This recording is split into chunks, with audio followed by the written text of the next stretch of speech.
Her direct words to me, rape is just a WH&S issue.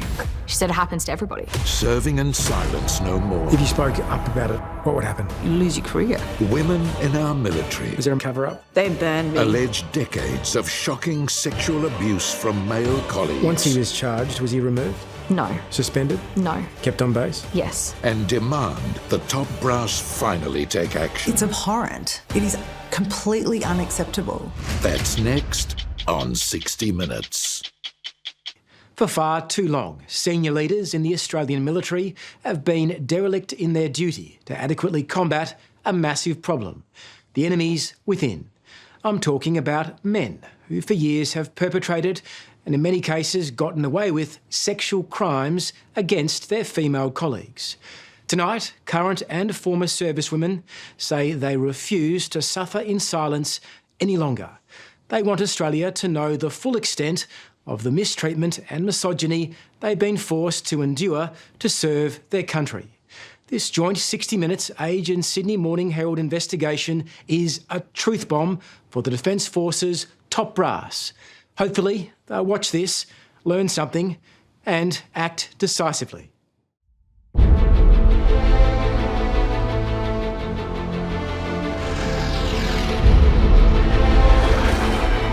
This is how the Australian Defence Force sells itself. In action-packed videos that portray a modern fighting force in which gender is no barrier to a successful career.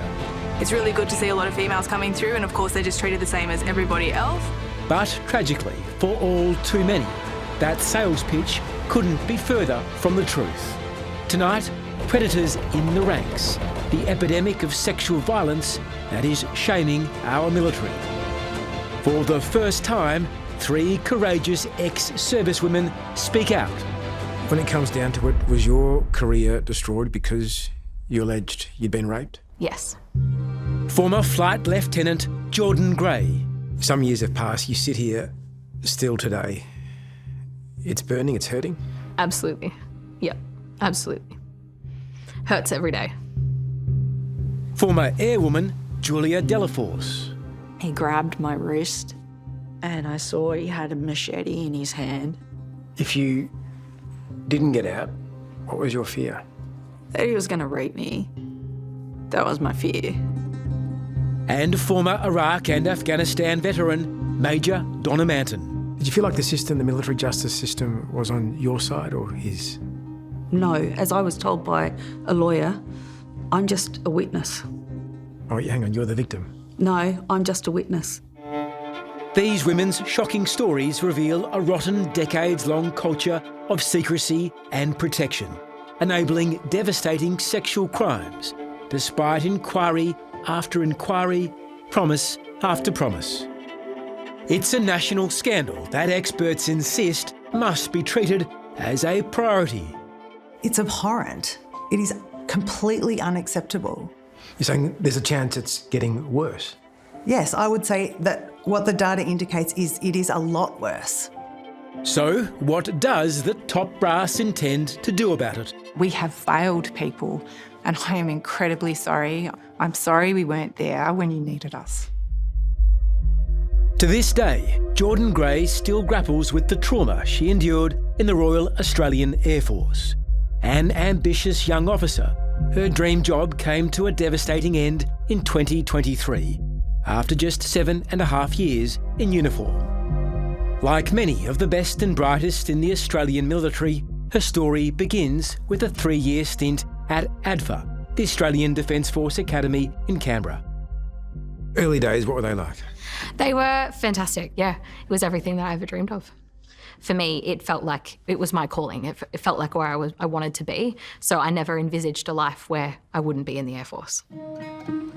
But it wasn't long into her time at ADFA that Jordan became aware of a misogynistic undercurrent that she found deeply uncomfortable.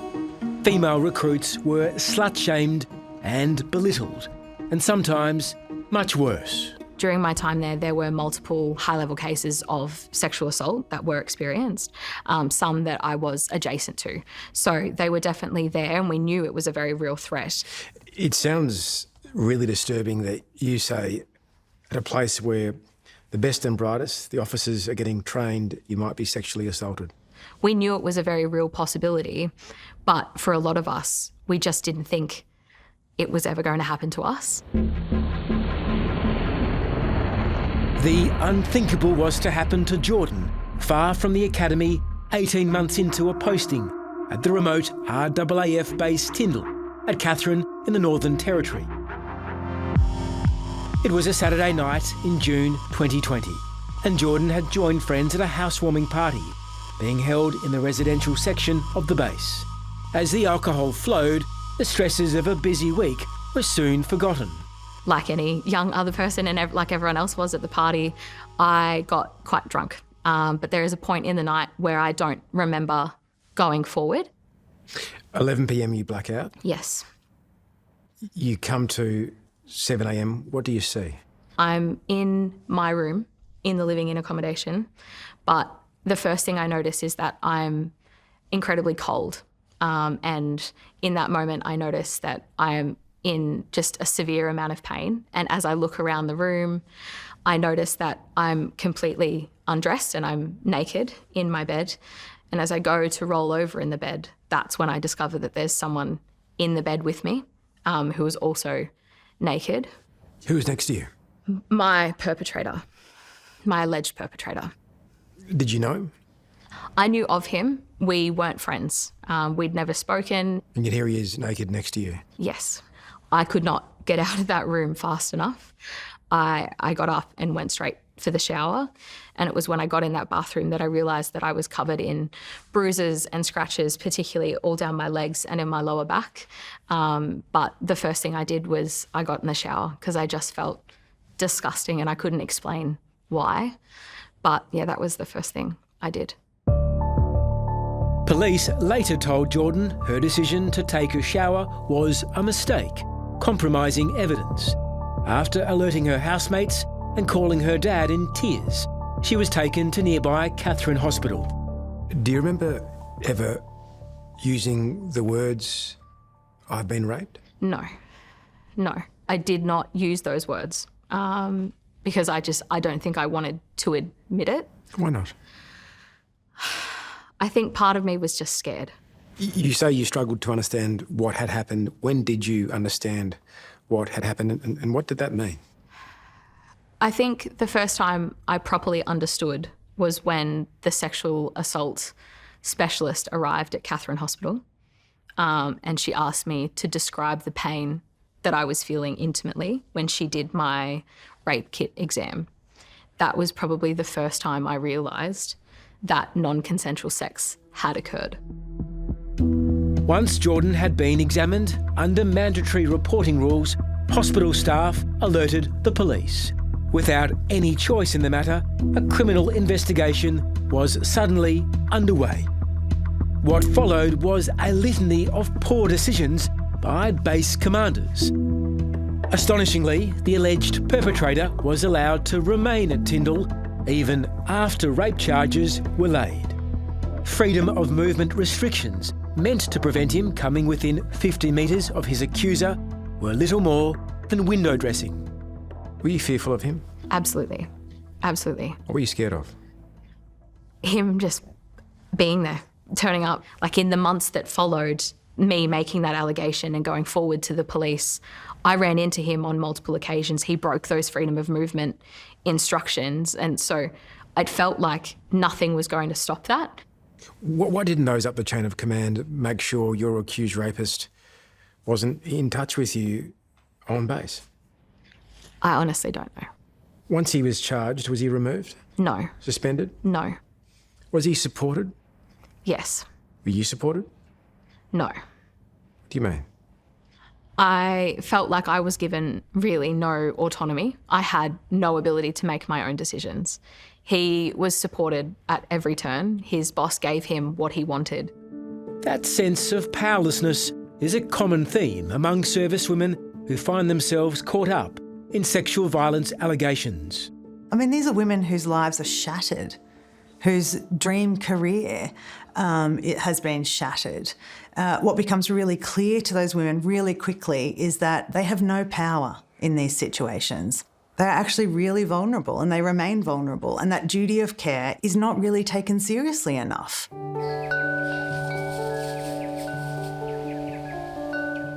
Few people have dug into the minds and traumas of our Defence Force personnel, quite like military sociologist Dr. Samantha Cromforts, an expert in organisational culture who was an advisor to the former Chief of Defence. She's seen firsthand the toll on Australian servicewomen. The cost is the loss of a lot of lives, twice the rate of suicide amongst female veterans than the general population, high rates of trauma from bullying, violence, harassment, abuses of power. These are incredible women in Defence Force, some of the most incredible women I have ever met. And they're put in situations that just should not be happening again and again and again. Realistically, how hard is it for a woman to speak up in defence about being sexually harassed or sexually assaulted? It's really difficult. And that's what's so disappointing. In the aftermath of the rape allegation, Jordan's time on base was intolerable. As a later investigation by the Inspector General of the ADF would find, consideration should have been given to moving the accused after charges were laid. And Defence failed by making his welfare, and not that of the victim, the clear priority. What were those months like? The worst of my life. Why so? I couldn't go to the mess to eat food, so I couldn't socialise. I had to constantly tell my chain of command where I was at any given time. I had to be escorted to any social functions on base, and my chain of command deemed that the best person to escort me to those events was actually my commanding officer, who was also the senior Australian Defence Force officer of the base.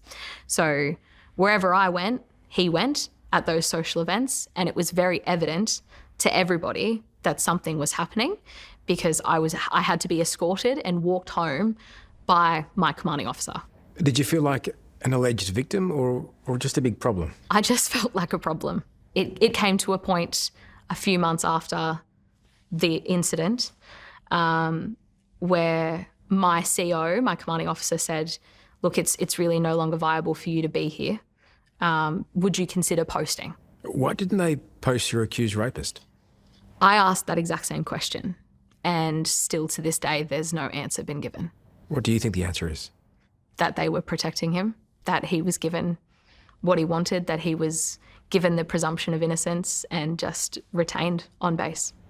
Some would say, isn't that fair enough? Give him the presumption of innocence, let him stay on base? I agree, but there's a world in which the victim survivor can also have that same choice and not be moved just because it's easier for everybody. Coming up, the way it was. You'd come home on a Saturday night and there'd be some guy with his pants down masturbating to porn in the rec room. And how it hasn't changed. Some say it's more dangerous for a woman on base with her fellow male colleagues than it is on deployment. Do you believe that? Yes. Yes, I do. And I think the evidence bears that out.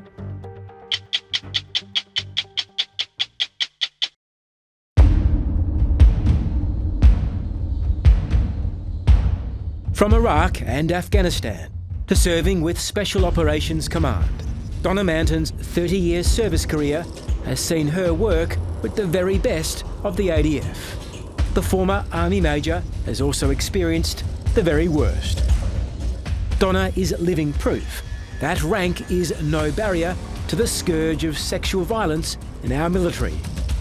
It is tough to speak up and out about this. I'm terrified. On a camera. But you're doing so, why? Why put yourself out there? Because I owe it to the other women like me. Among her many career highlights, Donna helped train Iraqi forces as they sought to rebuild following the toppling of Saddam Hussein. During a hair-raising deployment, she did her fair share of dodging bullets and bombs in the dark days of the Civil War. You're facing the risk of IEDs, incoming rocket fire, Yep. Machine gun fire. Yeah. And yet some say it's more dangerous for a woman on base with her fellow male colleagues than it is on deployment. Do you believe that? Yes. Yes, I do. And I think the evidence bears that out. Quite often your biggest threat is your male colleagues. Certainly that was my experience. Donna's career began with the RAAF, but led to the Army. She trained to be an officer at the elite Royal Military College at Duntroon in Canberra. Back then, it was a vastly different proposition to be a woman in the military than now. The guys could be quite debaucherous at times. You know, you'd come home on a Saturday night and there'd be some guy with his pants down masturbating to porn in the rec room, and you went up to go and get a drink from the drink machine or... Sorry, there was guys masturbating in the open in the rec room? Yeah. And that was considered normal? Yeah. Well, it wasn't something that got reported anyway. You know, it wasn't like it happened every Saturday night, don't get me wrong, but it happened often enough. If you spoke up about it back in the day, what would happen? Oh, ostracised completely. It was just too dangerous. What do you mean too dangerous? Well, it was too dangerous. You lose your career. Rising to the rank of Major didn't stop Donna from being the victim of 2 serious sexual assault charges a decade apart. The first was in 2007, while on an advanced leadership course. So we're on a work trip and we are staying in a hotel. So we're in a room. Some of the international cadets decided to teach us their drinking games and we joined in. Ended up absolutely hammered. It's a bit of blowing off steam too, because I was only back from Iraq about 10 weeks. And one of the guys ended up back in my room, and I know I hadn't interacted with him during the night. I hadn't been talking to him or socialising with him. And I was sexually assaulted. And I know when he left, I just remember getting in the shower and vomiting and scrubbing. I was in the shower for a good hour, I reckon. Her alleged rapist was a fellow officer in the Australian Army. Tell me, if you can, what did happen in that room? How did it change you? It broke my trust. It broke my trust in other people. I'd known this person since I was at Duntroon. It broke my trust in myself because I always thought I would fight back, and I didn't. And it made me very wary, just very wary of everyone. It was like no matter who they are or how long you've known them or whatever else, you just can't trust them. In what she viewed as a betrayal by defence, Donna soon discovered the alleged perpetrator was already under investigation amid accusations he'd pressured a student into sex in return for higher grades. If they'd have suspended him from duty, he'd have never have been able to assault me. They already knew that he was predatory. Against her instinctive reaction not to make a fuss, Donna agreed to a military trial. Did you feel like the military justice system, was on your side or his? No, as I was told by a lawyer, I'm just a witness. Oh, hang on, you're the victim? No, I'm just a witness in the trial. I don't have any legal standing or legal rights. The legal wheels may have been turning, but Donna's superiors showed an appalling lack of care. She was made to attend classes alongside the very man she'd accused of raping her. They didn't charge him until October. So between March and October, I was sitting in the same lecture theatre as him every day. As the accuser, as an alleged victim, how did that make you feel? Not very important. My safety wasn't as important as his career progression. It's a damning thing to say. It's true, though. They're separated by 13 years, but the experiences of Donna Manton and Jordan Gray are eerily similar. They speak of an ugly, intractable culture that does more for the accused than the victim. 2 years after she was allegedly raped, Jordan Gray's case was scheduled to go to trial at the Supreme Court in Darwin. In those months, I actually approached Air Force Legal and I said, look, I really want to understand what's happening. Air Force Legal turned to me and said, this is a civilian matter, we can't provide you advice. Was your accused getting support from Air Force Legal? I didn't know at the time, but it became apparent to me that his emotional support officer was actually a trained legal officer who had been using her legal privilege in order to access and attend legal appointments with him. So I didn't know at the time, but yes, he had been. In May 2022, the jury reached its conclusion. The bombshell news was delivered to Jordan at home in Brisbane. The prosecutor called and he said, "Look, Jordan, it's not gone our way." He said, "I need you to hear me when I say this. It's not guilty, but it does not mean he's innocent. It just means there wasn't enough evidence to convict." What happened to that young female officer in you on that night? She wasn't there anymore. Yeah, she never came back. I never put a uniform back on after that verdict. Donna Manton too felt the disappointment of a trial that failed to deliver the hoped-for verdict. After her case ended in a hung jury, she couldn't face going through the whole traumatic process again. As for her alleged assailant, he was booted from the army for predatory sexual behaviour, but was soon back in the fold. Did being kicked out of army end this man's defence career? It ended his uniform career.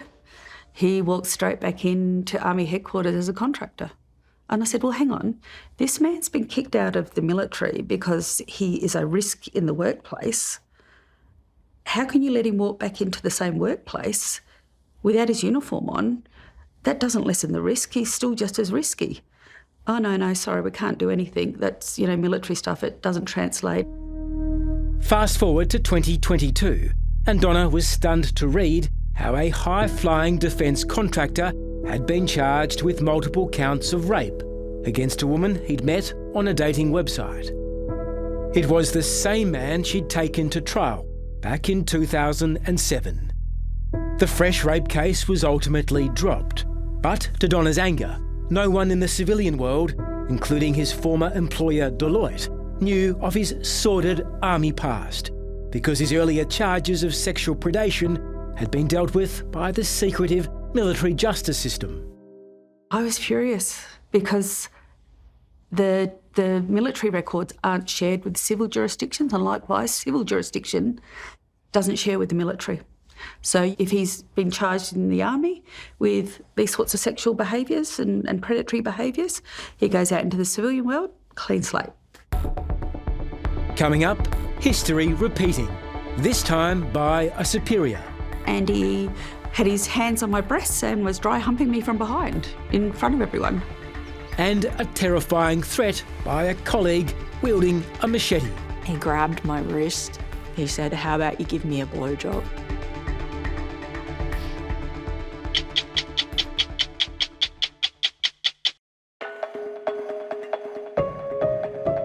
Former Army Major Donna Manton was put through the ringer when she reported a rape by a fellow officer in 2007. But her ordeal through the military courts wasn't to be her last. The next time, in 2017, would involve a superior she knew well as a former Duntroon classmate.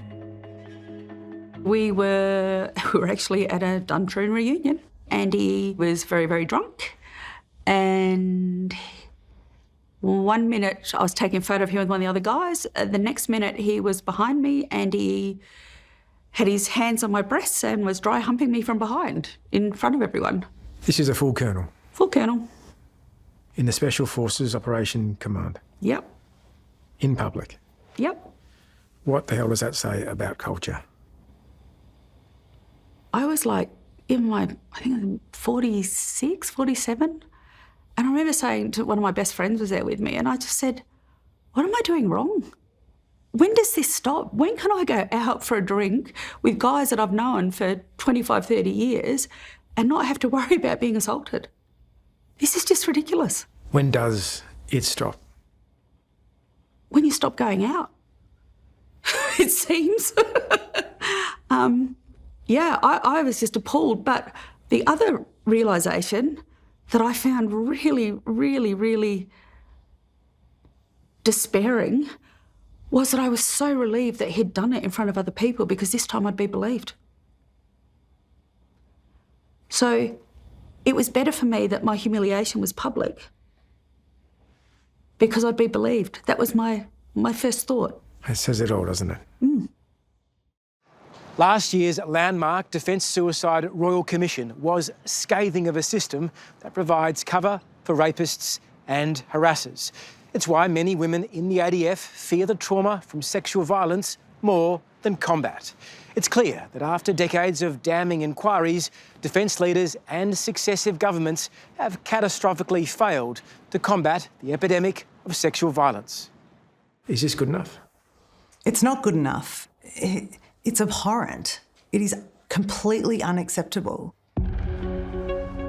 Over the years, sociologist Dr. Samantha Cromford has conducted her own fair share of inquiries for Defence. She's fed up hearing the same awful stories again and again. Over the last, 15 years, I would have interviewed probably a couple of thousand women in the Defence Force, and their stories are always the same. Every single one might seem like an isolated incident. Every one might seem like an exception. But that pattern of behaviour over such a long period of time tells a different story. These aren't exceptions. This is the system. And this is the system that they have spent a decade improving. And still the data is showing that nothing has improved. You're saying there's a chance it's getting worse? Yes, I would say that what the data indicates is it is a lot worse. And that's despite millions and millions of dollars, at least a decade of concerted effort, resources, money going into trying to fix the problem. Really, nothing has changed. My approach certainly is that this misconduct is unacceptable in any form. I think that's very widely understood. Internal ADF data revealed at the Royal Commission showed 800 reports of sexual assault have been made over the last 5 years. But in truth, the real number is much higher because many women are afraid of the backlash if they come forward. Samantha Cromford says at least 60% of cases are never reported. What's at the root of this scandal? The root of it is an absolute failure of the leadership to go beyond the bare minimum of what they've been asked to do, to actually take an interest. They're choosing the reputation of the organisation over individual lives. That's what they're choosing, again and again. For longer than she cares to remember, Julia Delaforce has struggled with panic attacks and PTSD. Threatened at knife point by a drunk and mentally unstable corporal on base, she's the living embodiment of Defence's culture of cover-up and secrecy. What she endured is bad enough, but the 41-year-old also had to mount an extraordinary decade-long fight just to be able to tell her story. When you look back at pictures of yourself in the military, what do you think? I was so young and so naive. You put your life on the line and you expect from them back in return to have integrity, tell the truth, have your back, and I didn't have any of that. Julia's introduction to military life came in 2005, when she was a fresh-faced newcomer, caught up in the chaos and camaraderie of RAAF recruitment training. It's kind of like meeting your people and finding your place with your people, and that's partly the military culture and the way that they make you feel like you matter during that first formative time in recruits. Julia's trauma began 5 years into her military career, when the junior airwoman was asked to check in on a corporal who was clearly struggling after returning from deployment. Over the phone, he sounded drunk and erratic. I just said to him, "You're not okay, mate. Like, you're not all right." And he said, "No, I'm not." And I said, "Where are you?" And he said, I'm underneath the desk. Was drinking heavily? Yeah. Was mentally unstable, Yes. and yet you're expected to still interact with him. Yes. And he's like, yeah, I need you to come in. You got to come in. You got to come take me to the hospital. I said, "Okay." Julia tried to get help, but was told she'd have to bring him in herself. What did you find when you entered the room? I saw the corporal, who really was underneath the desk. He crawls out from the under the desk. It felt surreal. I was like, what are you doing, buddy? And he's like, I'm so happy you came. Yes, you're here. You've arrived. And he went straight to the door that I just came through, and he locked it. And I thought, come on, mate. What, we gotta. And he's like, no, we're not going anywhere. When did it next escalate? It started to escalate when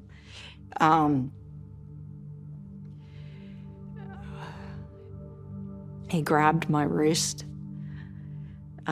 He said, how about you give me a blowjob? And my heart was racing so crazy. And I managed to look, and I saw he had a machete in his hand.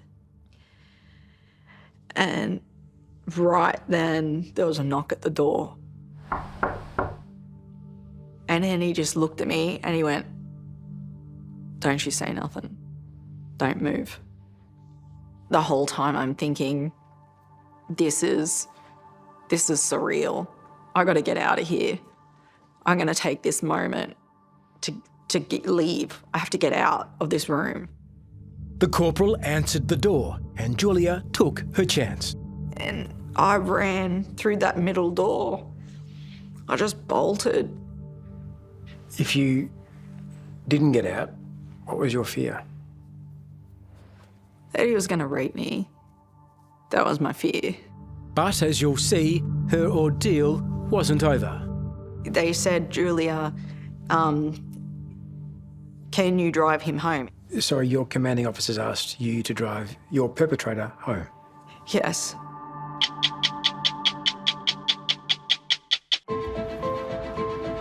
Julia Delaforce has fought hard to put her traumatic experience in the military behind her and live a normal civilian life. You good? Yep. With the support of her husband, Kevin, it's still a work in progress. It's been 15 years since the then junior airwoman was directed to perform a sexual act by a drunk and mentally unstable superior wielding a machete. An incident that would end her career and have a devastating impact on her mental health. It's been a massive part of your life, this struggle, hasn't it? Yeah, it's huge. It's been over a decade. This happened in my late 20s, and I'm now in my 40s. So it's been a huge chunk of my life. But it's what happened after she alerted those up the chain of command that is perhaps the most disturbing. And he said, tell me what's happened. And I've relayed what's happened again. He's asked for a blowjob, he's drinking, he's not well, he's got a machete. This is next level crazy. She was told to go back in to face her assailant. Warrant officer says to me, they've got it under control, they've speaking to security police, and that I need to go and get him a cup of water to sober him up and give him his car keys. You've just been sexually propositioned by a drugged man with a machete and you're told by your superior to go back into the room? Yep, that's exactly what happened. And I said, yes, sir, I'll do that. Unbelievably, the junior airwoman was then told to drive him home. To be sent back into danger like that, how did that strike you at the time? Or were you just surviving? I was just listening to my superiors. And the moment I went back up the hallway, he opened the door like he was waiting for me, pulled me inside again, shut the door, locked it. And he started smashing shit up, grabbing chairs, throwing them. Just enraged, just smashing up the room. And he said, well, are you afraid of me? And I said, yeah, yep, I'm afraid. And then the military police came in and grabbed him. And this is where the system broke down yet again. Julia was denied a proper investigation, but instead, after many months of agitating, was pushed out of the army and paid a laughable amount of compensation in return for bowing to Defence's demands to stay silent about the attack forever. They had gone out of their way multiple times to keep me out of the incident report, my name out, keep me out of talking about the investigation with anyone. I was feeling ostracised right from the start. For the next 10 years, Julia fought to get her voice back. She wrote to defence ministers, prime ministers and military officials, imploring they lift the gag clause. It was only recently that she finally achieved her goal. You've spent a long time remaining silent. What's it like to finally get back your voice? Freeing. It feels like it's still surreal. It feels like it's been over a decade of holding my breath. Yeah, I can finally talk about what happened and my experiences and be validated from my peers, which is what I needed all along. Army recruit Leah Whittle is also desperate to be heard. Prohibited from talking to us because she is still serving, she's resorted to posting social media videos to air her concerns. My name is Leah and I am speaking about the deficits in Defence in their approach on how to deal with rape allegations. Since 2023, officers from Victoria Police's sex crimes team have been investigating allegations Leah was raped by a fellow recruit. Left feeling increasingly powerless, she's been lashing out at a system she believes is failing her. They will look after the rapist and not the person reporting. They will look after the bully and not the person reporting. The ADF's only issue with dealing with any of these is legal repercussions. That is it. Detectives have uncovered audio recordings of her alleged perpetrator. I'm in the wrong. But why haven't I suffered the repercussions from it? I was in the wrong. Personally in the wrong. Why aren't I being punished? And yet, Leah feels it's she who's under pressure. And then you have COs and legal officers and top brass who will sit here and tell you that your experience is not a defence issue and then try and get rid of you like you are a worthless piece of shit. Police are still assessing whether there's enough evidence to charge, and there's no suggestion the young man under investigation is guilty. But the same old issues have reappeared anew. Private Whittle's supporters say she's been ostracised and had to remain on base with the accused man, the handling of her case sparking yet another inquiry by the Inspector General. There's a young Army female, Leah Whittle, who's taken to social media in what seems like a cry for help. What do you see in her case? I think it's terrible that that's the option she's got to feel supported or to try to make a difference. I think it's terrible for her. I fear the backlash she's getting, and you know, I'm terrified of the backlash I'm going to get from this. I'm absolutely terrified of going public. I've kept my head down for so many years, but I don't care anymore. I know who I am. Former Major Donna Manton knows from experience that a broken system can lead to damaged people. If the government doesn't get this right, what's the cost?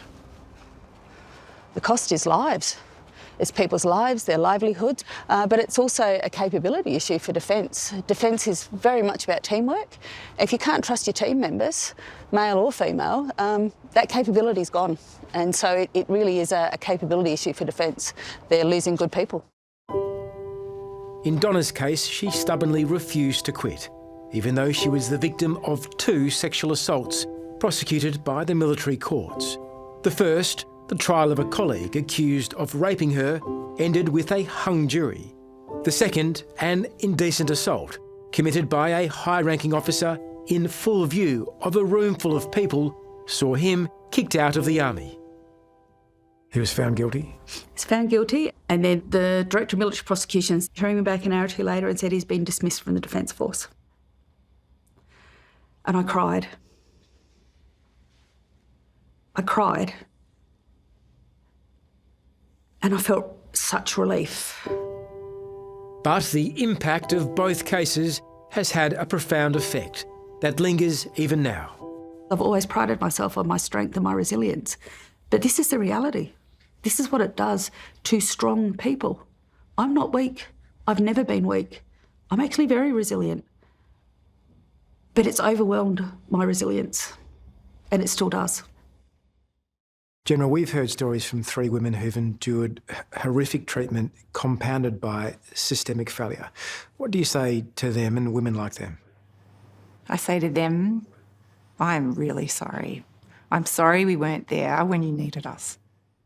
As the highest-ranking woman in the military, Chief of Personnel Lieutenant General Natasha Fox is the caring face of what's been, undeniably, a flawed and deeply uncaring system. You can see that the ADF sometimes has enabled sexual assault, harassment, rape, or protected the perpetrator, not the victim.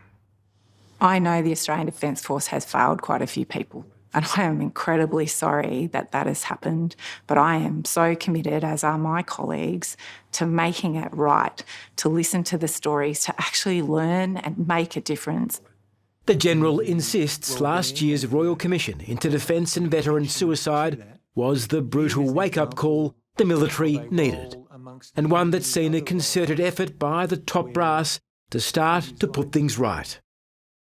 Do you know today how many people convicted of sexual offences are serving in the military? I have the numbers of people who are serving in the military who have been convicted of different types of offences, yes. And I also know that we have removed at least over 20 people this year alone who've been convicted of sexual offences. Are there others still serving, do you think? There are others who are serving who are going through the military justice system, yes. And why are people convicted of sexual offences permitted to remain in the military, posing a risk, no doubt, to others? So I can't explain to you in previous historical examples why that was happening, but I can tell you... It's a gross failure though, isn't it? I can tell you we are taking action now against people who are perpetrating sexual violence, and where we can take those lawful decisions to do so, we will be taking those lawful decisions. You can't guarantee though right now that women are safe, can you? I can guarantee women that if they make a report, we will take action against that. But you can't guarantee they're safe right now, can you? I can guarantee that if they make a report, we will take action. All people at all levels have to treat one another with respect. The Australian Defence Force is too important as a capability for Australia for that not to occur. People have to be safe in the workplace. They have to trust who they serve with. So we have a capable fighting force for Australia.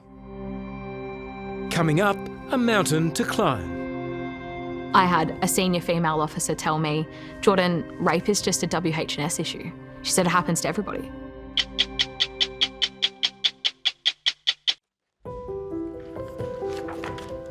Making an accusation of rape against a Defence Force colleague ultimately destroyed Jordan Gray's career as an Air Force officer. But her ordeal gave her the impetus for a new challenge, out of uniform, helping other women just like her. 2 days after my medical discharge took effect, in April of 2023, I officially started the work to create a charity. I just wanted it to be a support group for other survivors, but it has now become a fully accredited charity called the Athena Project. Have victims contacted Your project, the Athena project, what are they telling you? In the over 2 years that we've existed, I've received over 390 disclosures from victim survivors, and that is across the spectrum of defence. And what we're learning is that the support has never been there, it's never been adequate, and victim survivors have never had a voice to be able to talk about their experiences and to feel seen and heard and believed. In Jordan's own case, an explosive internal Air Force investigation came to a scathing assessment of her treatment. The report was critical of a high-ranking officer, saying the welfare of the accused rapist, and not the victim, was his paramount consideration. It found his actions were motivated by his mistaken belief the case would never lead to charges. It was neither prudent nor appropriate for the commanding officer or his legal advisors to second-guess the DPP's decision to prosecute. We know decades ago sexual violence, sexual harassment was normalised in parts of defence. Has anything really changed? In my mind, no. There are still too many people who believe that this is the way that things happen in defence. This is just part of the job. I mean, I had a senior female officer tell me, Jordan, rape is just a WH&S issue. She said it happens to everybody. So rape is a workplace health and safety issue? That is, they were her direct words to me. It happens to everybody? It happens to everybody. And I said, respectfully, ma'am, that's incorrect. I said, that should not be it. She said, well, it's happened to me, it's happened to all of my friends. And I said, well, that's the problem. Changing such an entrenched mindset is far from easy. But Jordan says defence must do everything it can as a matter of urgency. What's the cost of not getting this right?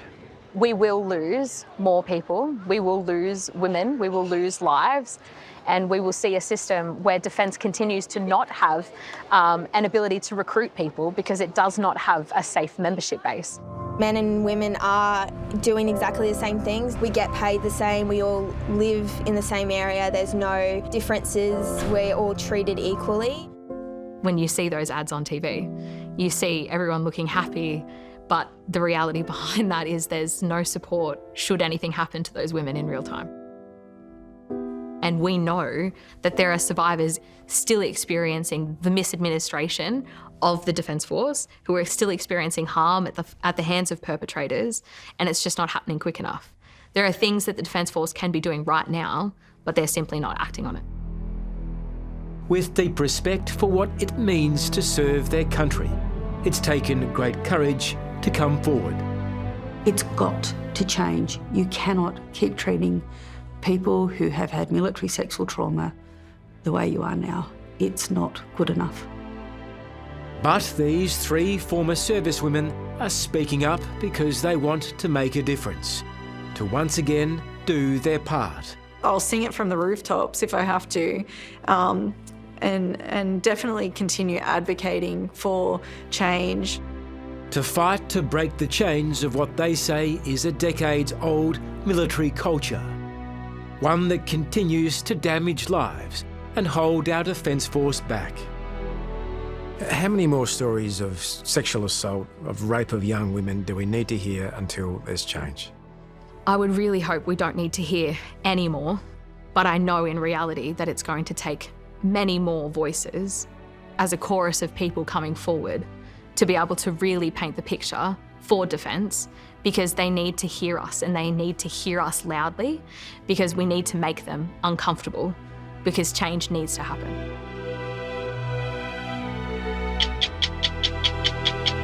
If this story has raised issues, you can call Lifeline on 13 11 14.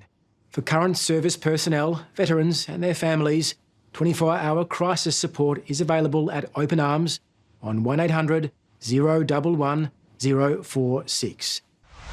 Her direct words to me, rape is just a WH&S issue. She said it happens to everybody. Serving in silence no more. If you spoke up about it, what would happen? You lose your career. Women in our military. Was there a cover-up? They burned me. Alleged decades of shocking sexual abuse from male colleagues. Once he was charged, was he removed? No. Suspended? No. Kept on base? Yes. And demand the top brass finally take action. It's abhorrent. It is completely unacceptable.